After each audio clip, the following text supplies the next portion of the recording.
pandemic has changed much of our lives, including how kids play outside. In tonight's Wear the Gown, Eyewitness News reporter Jeremy Baker shares what adults need to know before their child gets into the water this summer.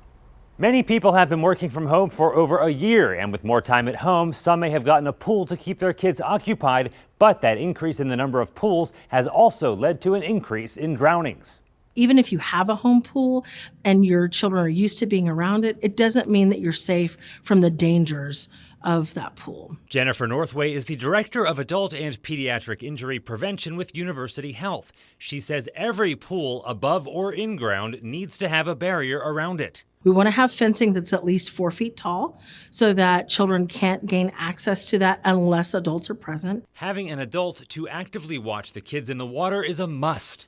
You need to designate an adult who's not drinking, who's not distracted, who's not involved in conversation or checking their phone, that is actually watching the children in the water to be sure that nobody is having any trouble. There are 5 survival skills that all children and teens need to know. Can they swim 25 yards in one direction? Are they able to jump in the water, go underneath, and then come back up above the water? Can they turn around in the water? Are they able to exit the pool either by a ladder or without? And can they tread water for at least 1 minute? Those things combined will ensure that kids and teens have the skills that should they start to become overwhelmed, they can get out of that dangerous situation. Northway also says that any child who does not know how to swim needs to be wearing a personal flotation device, and even if they do know how to swim, you should keep one nearby in case any swimmer gets into trouble. Jeremy Baker, KENS 5 Eyewitness News.